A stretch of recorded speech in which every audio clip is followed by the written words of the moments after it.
Commissioner of the Southeastern Conference, Mr. Greg Sankey.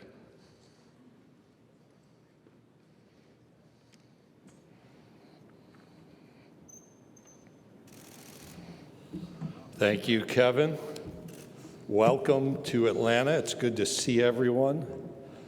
I'm going to try to be efficient in my remarks.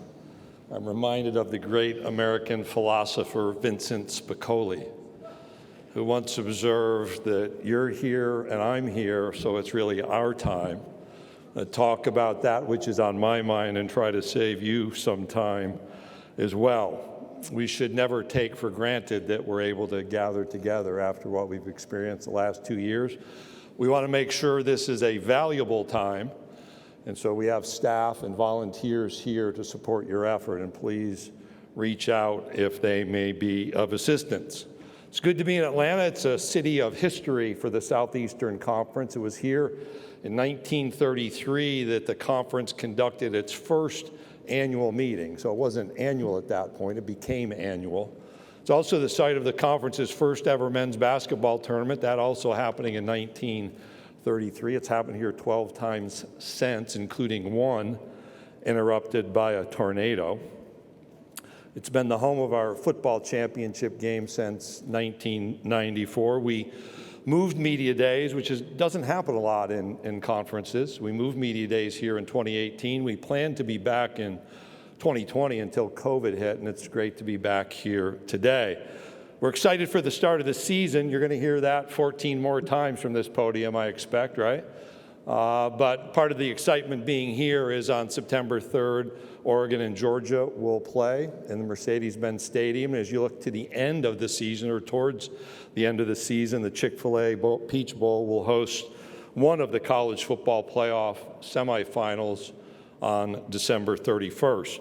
Looking back, when we wrapped up in Indianapolis, Georgia's football team won the third consecutive national championship in football by an SEC team, and just because it's fun to remember, LSU in 2019, Alabama in 2020, and Georgia in 2021, or at least those seasons. I thought that was great. That would be my talking point about how excited we are about the quality of competition. And then I was reminded that members of this conference from 2007 to 2010 had 4 different teams win 4 consecutive national championships: LSU, Florida, Alabama, and Auburn. And if you look at the BCS CFP era and you add in Tennessee in 1998, we've had 6 different football programs earn national championships, which communicates the depth of our conference competitively.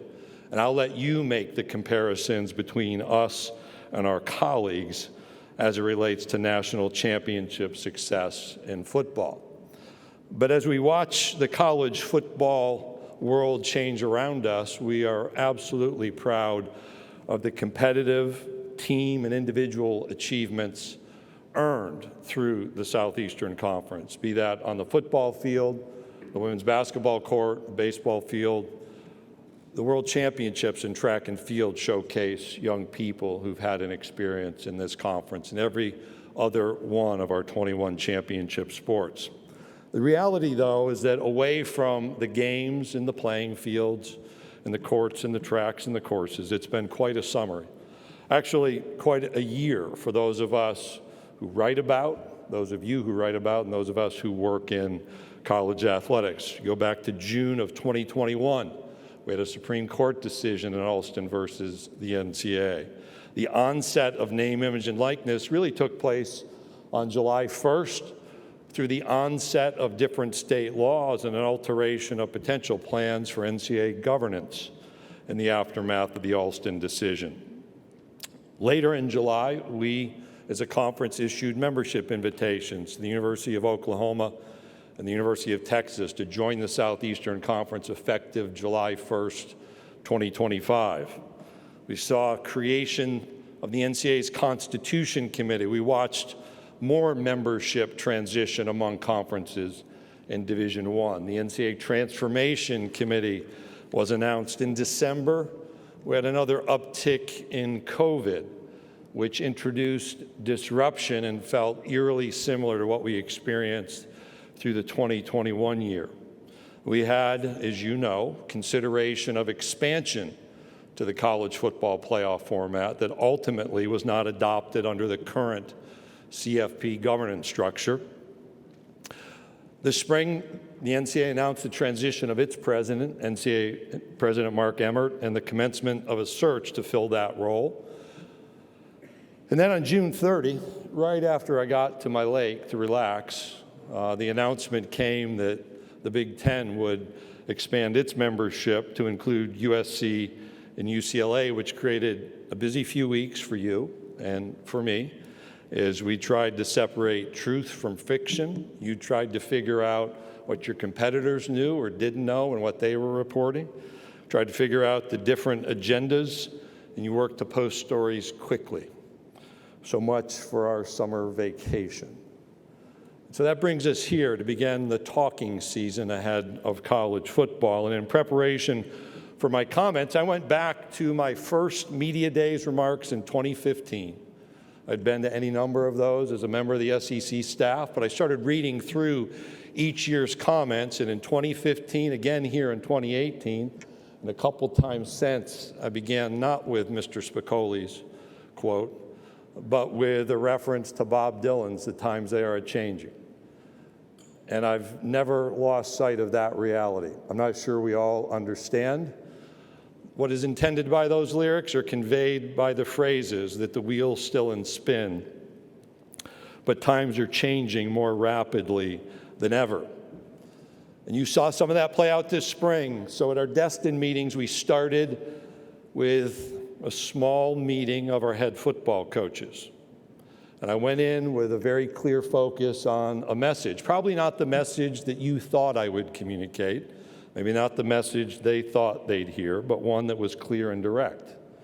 As I walked into the room, I learned that someone had tweeted our head football coach seating chart. And the trending topic on Twitter became not the Destin spring meetings, but look at this football coach's seating chart. But as we refocused, here's what I told our coaches. It is never going to be the same, but it doesn't have to be the way that it is. We're dealing with complex problems that won't be solved by complaints, by accusations, by finger pointing, or by offering simple solutions. What is needed now is collaboration, deep thinking about real-world solutions, and everyone participating in the conversation. The outcome, and I shared this in real time, was we had some of the most in-depth conversations with full participation through our spring meetings that I've ever experienced. And that includes not only our football coaches, but our women's basketball coaches, men's basketball coaches, our Student-Athlete Leadership Council representatives, our athletics directors, faculty representatives, senior women administrators, and ultimately our presidents and chancellors that week. Each group recognizes that it's never going to be the way that it was, but it doesn't have to be the way that it is. And in that conversation, we recognize that all too often, what sounds like an easy solution to these complexities fails to consider the impacts that those easy answers have on many other matters.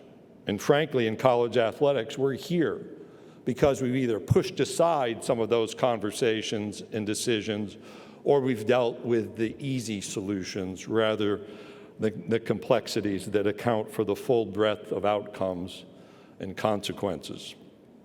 But in this environment, I'm proud to say, in my view, and I think in the view of our entire membership, the Southeastern Conference is stronger now than at any other time in our history. We're poised to grow to 16 members on July 1st, 2025. This expansion keeps the SEC in contiguous states, which supports a reasonable geography among like-minded universities and keeps us confident that fan interest will continue to grow in our communities, in our region, in this country, and literally across the globe. There's no sense of urgency in our league. no panic in reaction to others' decisions.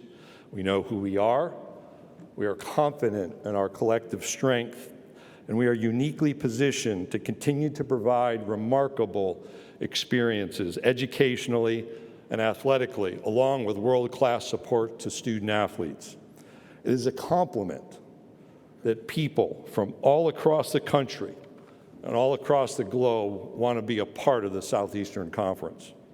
We understand our fan base in our region. We have an outstanding relationship with our media partners, effective in the fall of '24, Disney, ABC, and ESPN, with a focus on how we continue to strengthen the SEC network. And I appreciate the talent, those of you behind cameras, those working in production that we never see, and directing and coordinating to make what we do this week the best TV of the summertime. As you know, when we go through this change, we are considering how to schedule. And so some of those decisions were made in Destin, but our football scheduling model is still under consideration. We had deep and productive conversations in Destin. Those conversations actually began back at our meetings in August.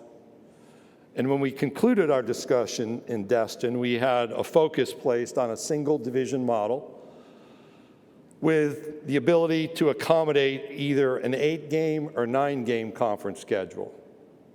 And I'll wink and say we could even accommodate a 10-game conference schedule.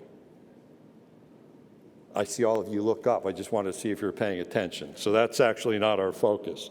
We ended, though, with the understanding that more questions needed to be answered, including understanding the general timeline and the issues that need to be addressed as we think forward now about the college football playoff. We have to dig through a tie-breaking procedure.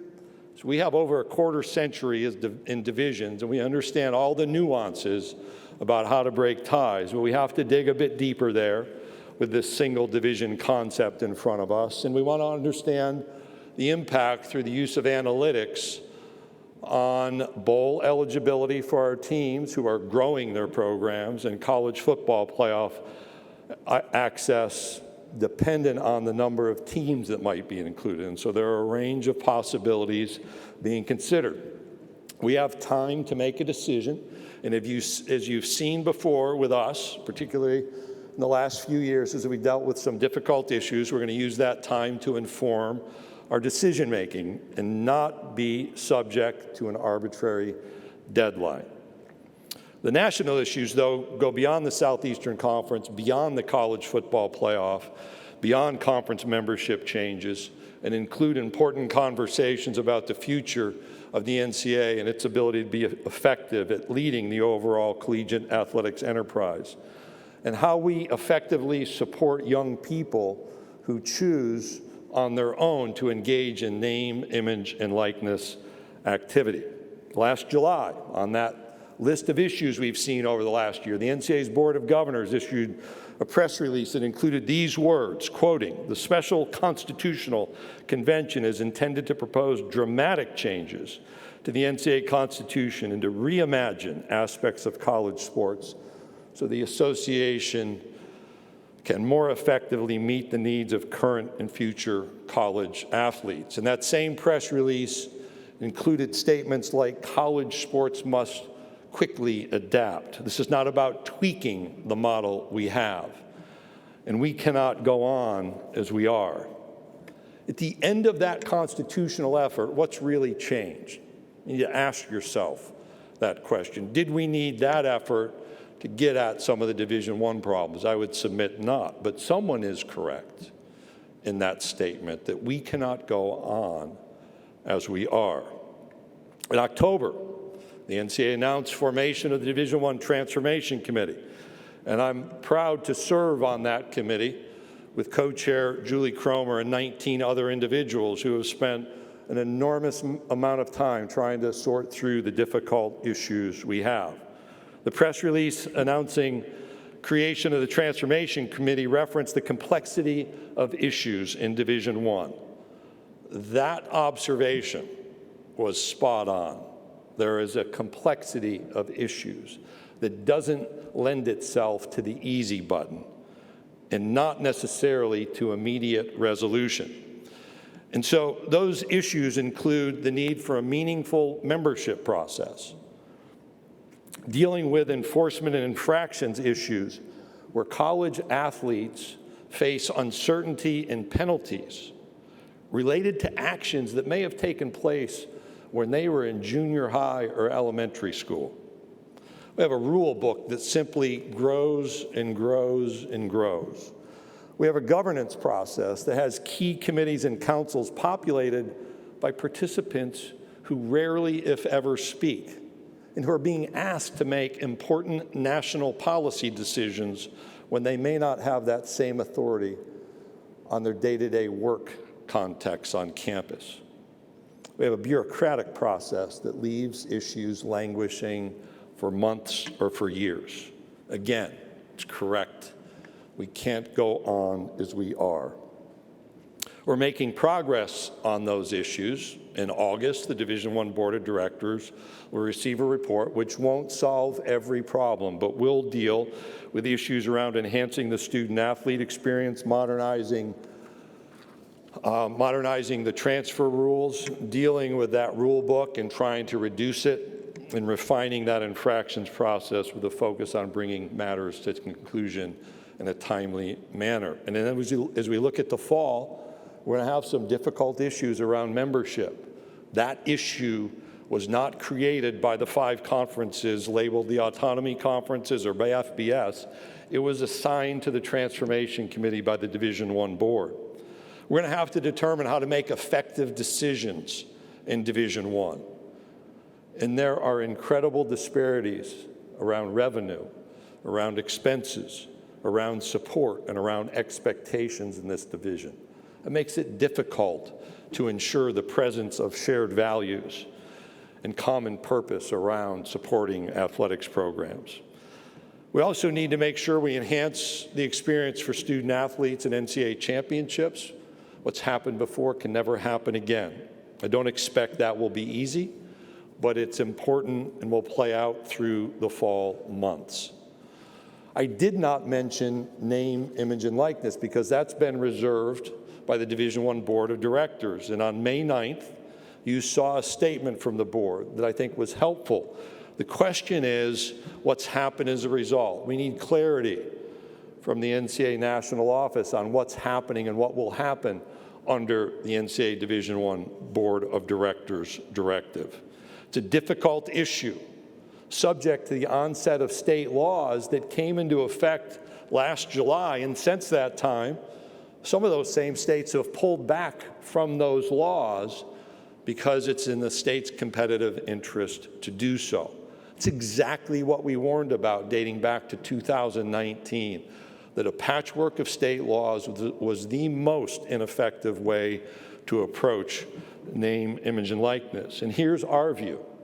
We need a clear, enforceable standard to support national championship caliber competition and national championships themselves, like the College World Series, the Final Four, and the College Football Playoff National Championship, and every other national championship. So there is a connection and a common basis for competition. Our student athletes, we just had a Student Athlete Leadership Council meeting. They asked us for clarity and for uniformity and for institutional support of their name, image, and likeness efforts. A national standard would mean that high school juniors and seniors and their families don't have to sort through dozens of different state laws or institutional policies where state laws don't exist. It's an unfair way to treat young people making a college decision.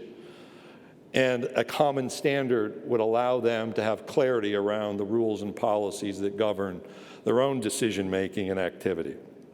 Our football coaches were unanimous and unequivocal at our spring meetings when they discussed name, image, and likeness, that booster activity should be completely removed from the recruiting aspect of their work. Our young people deserve consumer protection to ensure commitments they make do not create long-term entanglements and points of exploitation that reduce or eliminate their future earning potential. And lastly on this list for now, there's an absence of oversight for those described as agents. These aren't agents as we've come to know them over time, or NIL businesses that approach young people and families directly with offers with no transparency. That gap needs to be addressed, and the unregulated marketplace calls for action. The NCAA is limited in its ability to govern this space. To put state universities in conflict with their own state laws is an impossibility. And litigation limits the extent to which the NCAA can actually act. And that's why the continuing identification of Congress as the opportunity to set a national standard remains important. We did have conversations that if there's not a national standard, we need to explore if we can have common state laws among our 11 current states, eventually to be 12, to support healthy name, image, and likeness activities. Do we face headwinds in college sports? Absolutely. It's actually not new.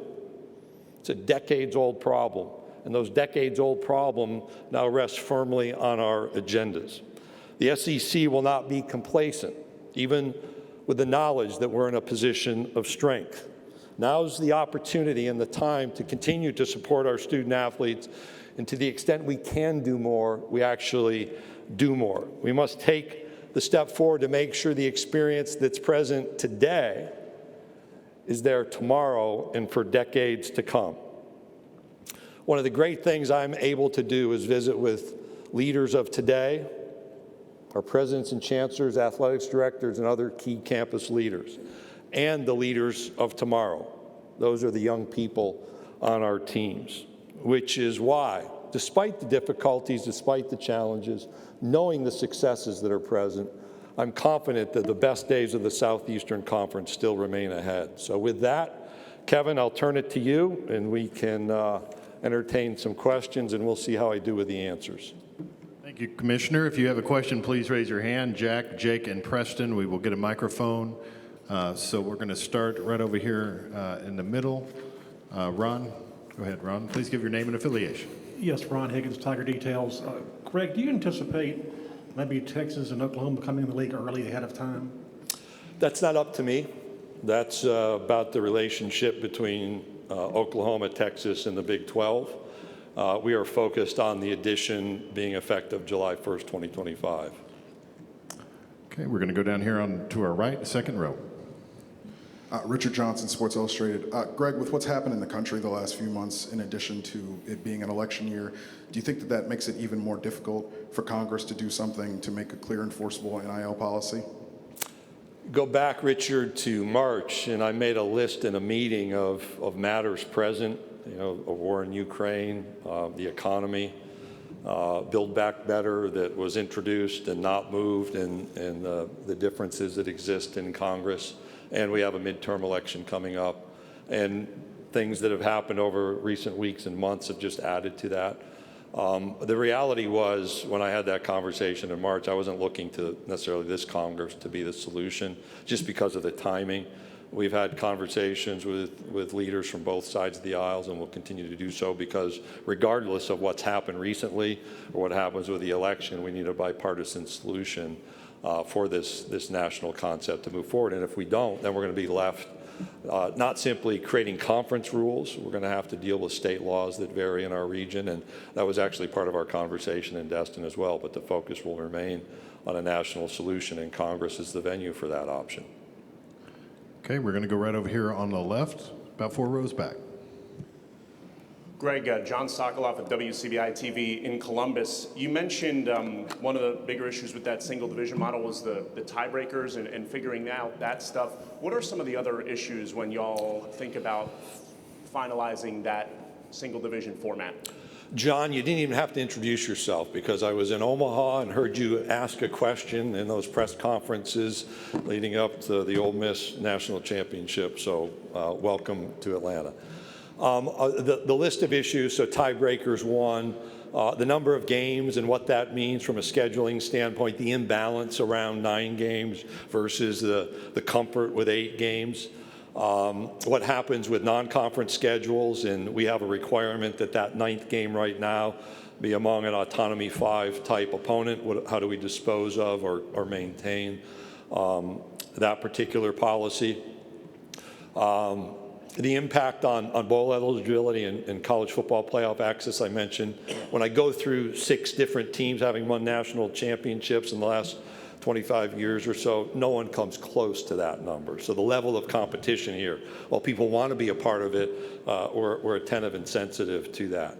Just to be clear, nobody from TV is saying do this or do that. This is a conversation and a decision to be made among our conference membership. Okay, we're going to stay in the same section, third row back. Kirk? Kirk Bowles from the Austin American-Statesman. Greg, do you sense a lot of support for a model with 3 permanent rivals, or anywhere close to a consensus on that? And is there any interest in expanding beyond 16 teams right now? The first question is it's under consideration, Kirk, and there are limits on the number of options available for 3 permanent opponents based upon the number of games. 9 makes that more practical. If you remember, I had 2 points when we expanded that I wanted to be front and center. One is that we engage in blue sky thinking, just let's look at the big picture. And the second is we rotate our teams through campus as frequently as possible so we don't go 12 years between visits. And so those 2 have guided us. That last one relates to the number of games, number of permanent opponents, and how many times you can move people through cleanly. And that's exactly the point of conversation. Embedded in my remarks is we're attentive, we're engaged in conversation. The great news for the Southeastern Conference is that people call and say, hey, you're doing something really special, and they kind of hint around the edges. As I went through, we know who we are. We're confident in our success. We're really looking forward to the expansion and being at 16 teams, and don't feel pressured to just operate at a number.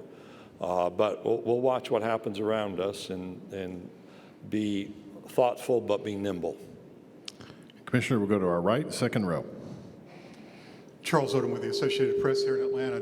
Following up on what you just said, you said you don't have a sense of urgency or panic in reaction to what others are doing, but in looking at what others are doing, does it affect your receptiveness to those calls that you say you're receiving from others? Do you see this heading toward a conglomeration of super leagues, and do you have to be proactive to be at the front of that? Well, somebody will write that a smart aleck guy, we are a super league. I mean, when I walk through the recitation, this is a super league.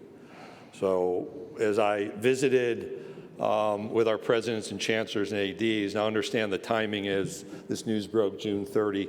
I did not gather that group until the next Wednesday. I wanted to make sure I learned what was actually happening. But also I didn't want a story like on Friday, the day after, oh, the SEC presidents are gathering, and then you have this ripple effect of they're going to do something. And so we wanted to be patient and wanted to communicate. Again, we're comfortable at 16. There's no sense of urgency, no sense of panic. We're not just shooting for a number of affiliations that make us better. Could they be out there? I would never say they're not. I would never say that we will. We're going to be evaluating the landscape. I'm not going to speculate. And I actually am watching a lot of this activity operating around us, more so than impacting us directly. Okay, we're going to go right back down here in front, third row. Bob. Hey, Greg, how you doing? Bob Holt, Arkansas Democrat. This is kind of a multi-part question. I was curious, what lake was it where you were on vacation? And did you get to take any vacation? Did you have any inkling what the Big Ten was doing? And do you think Texas and OU trump USC and UCLA when it comes to adding teams to a conference? I'll start at the end, yes. I'm not sure we want to use the word trumped all the time these days, but be careful about that. We're in contiguous states. It's a southeast quadrant. I do have a few letters about what's southeast mean, but we are in the southeast quadrant of the United States. Those 2 additions actually restore rivalries. The Texas-Arkansas game last year was pretty special, but that goes back a long way. Obviously, Texas and Texas A&M rivalry will be like our in-state rivalries across the league. You have Missouri and Oklahoma that are a quarter of the Big Eight that are now part of the Southeastern Conference, and the opportunity for Arkansas and Oklahoma to play regularly. I think that's right. That's who we are. Those fan bases get it. One of the very first calls I had, it's like, hey, we watch how you've made decisions in the Southeastern Conference and how you want to achieve as universities and athletically, and we want to be a part of that. Absolutely, it's right. Did I have an inkling? I'll be honest with you that about 18 months ago, I said, here's some projections of what could happen, and those two schools were part of it nationally, but I didn't know that this was about to happen on June 30. No, not at all.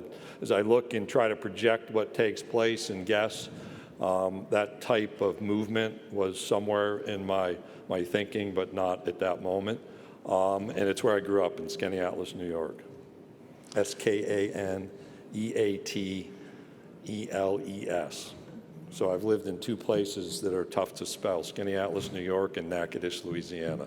You're going to have to get Natchitoches on your own. We'll stay in the same section, a row back.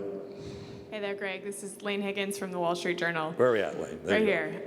I wanted to ask you about how your thoughts on access to a college football playoff might be evolving, because I know, before this latest wave of realignment with USC and UCLA moving, you had been very adamant on an 8-team model with 5 automatic bids. And No. I'm going to come back to that, but okay, I meant against that. against that. Not supportive of that. Okay, Yeah, right. I'm sorry. You had strong opinions about it. Herb's going to get on me for interrupting you, so I apologize, Lane. That's okay. But I'm curious how your views of what a potential model when the playoff would expand might look like, given that we are in this current state of flux where maybe the conferences are changing and, maybe automatic bids might not be given equal weight given where conferences are heading. Just to be clear, and I apologize for my rudeness there, but that one, somebody's live tweeting, and I'll be credited with that thought. I walked into one of the first meetings when we were looking at the format and said, if we want to expand to 8 teams for the playoff with no automatic bids, I'll have that conversation. But moving to an 8-team playoff and granting what we're going to be 6 automatic bids and reducing at-large access is unwise. And in fact, if you look, I think 2014, you would have replaced the 8th best team in the country with the 20th best team in the country. I don't think we can survive that from a credibility standpoint. But the pressure was there to have conference access with some guarantee, and so the 12-team, 6 at-large, which increases the at-large access, and 6 conference qualifiers, not automatic qualifiers, but the guarantee to the 6 best conference champions, was a really good balancing outcome. But things have changed, and I was clear back in January when we walked away from the conversation that we as a conference weren't unanimous in our support. I had, as commissioner, moved people forward to the point we were supportive as a league. And if we're going to go back to square one, then we're going to take a step back from the model introduced and rethink the approach.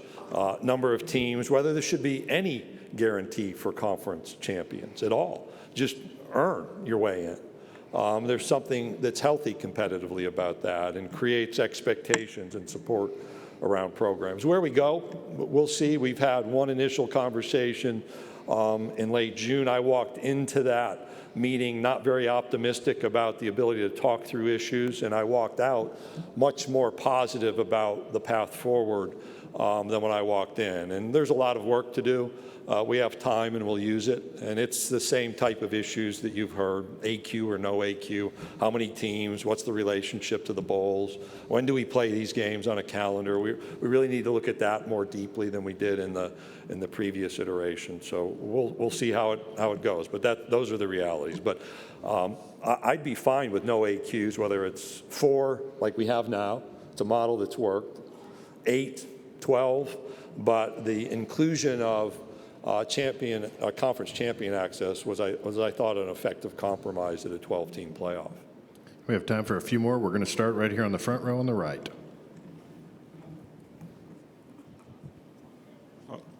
I'm just curious about the NIL. I know we were talking about Super Conference. Can you talk about how that has helped us acquire the title of Super Conference and how you see that progressing in the SEC? I think we, the Southeastern Conference, were a super conference before name, image, and likeness. In fact, I provided that clever answer a few times over the last 7 or 8 years. There are any number of good stories. You know, I was up the road here an hour in Athens, Georgia, when Auburn gymnastics competed and Suni Lee was cheered by everyone in Stegman Coliseum. You don't get that much between rivals when they're cheering for an individual student athlete. I'll state, Karis Jackson talked about a Bojangles deal when he was in Destin with our leadership group, talking about, I think it was 45 steps to making a Bojangles biscuit that he engaged in on social media. Olivia Dunn at LSU is one of the good stories, very prepared, very ready for that. Those are the activities that we thought would be present and should be present, allow young people to build the brands. And I think there are many more stories beyond just what you read in recruiting that are positive. But one of the concerns up front was that we not do this state by state. We need uniformity. That feeds in to our ability to have national competition during the regular season and support national championships. And so the notion of some oversight, transparency, regulation of the market, I think, is exactly what helps everyone. And I'm convinced, regulated or unregulated, we can do well, but I think the unregulated market creates a set of problems for the people involved, whether it's young people and their families trying to make decisions, the potential for long-term life entanglements and deals that aren't understood and evaluated, the lack of support, the taxation that comes. But we've also allowed it to enter into the recruiting space in a really weird way, and I think that needs to be made healthier than it is right now. Okay, we'll go back over here to the right in the middle. Hi, Greg. Michael Giddens, The War Report. Given some of the public comments from coaches about the effect of NIL on recruiting and the classes, is there a feeling from the conference office that member institutions are abiding by the spirit of NIL rules? And how's the conference office supporting educating athletic departments on best practices when it comes to NIL? The issue is, are they abiding by their state laws? So whether it's spirit or not spirit, the issue that goes back when we're in consultation is, are you following the laws of your state, or in the past, in one circumstance, an executive order in our footprint. It is uncomfortable. It is a new dynamic, and we're going to have to manage through that discomfort. I don't believe everything I read. You're great writers. You're great at what you do. But I don't believe everything I read has the depth of information or the depth of analysis, because what I've not read is the points of concern where young people have lost opportunities or promises and commitments haven't been fulfilled. I look forward to reading those types of analyses. But the focus from the conference office is on providing guidance back to the states that have to provide the information. And we provide educational information. It's tough when that changes routinely through states. And in our footprint, there are 11 different state laws. And then you have questions coming in about the laws or lack of laws in effect in every other state as well. Okay, we'll take one final question over to our left, second row. Hey, Greg, Ben Portnoy from the State Newspaper. In Destin, you had mentioned that there was at least a hope to get the scheduling model resolved by the end of the year. Is that still kind of a realistic timeline? And you'd also mentioned that Texas and Oklahoma had been involved in those discussions. When it comes to realignment as well, I guess how much are they able to be involved in those discussions as well from conference level? Last one, we invited both the athletics directors and the presidents and chancellors into our conference call a week and a half ago, just so, because this is a long-term issue that has impacts beyond just the here and now, so that they could hear my analysis and ask any questions of us and hear questions asked by our other campus leaders. When we moved into August last year, we had an athletics directors meeting that happens each August. We actually invited both to attend so that we could set this by video, so Zoom, since we're really good at Zooming now, so they could hear the introduction of how we're going to consider information around scheduling. And when we've had important updates or important conversations, they've been a part of that. We did not invite either university to Destin this year. Just becomes its own story and distraction. And you may recall we had enough storylines heading into Destin already. So we provided actually updates to them through the week, and they've been great emerging partners in this process, talking about their interest and priorities, just as our other 14 do. Commissioner, thank you for your time this morning. Thank you for being here, and look forward to the interaction that we'll have in the coming days, and I'll see you back here in just a moment for my first head coach introduction. Thank you.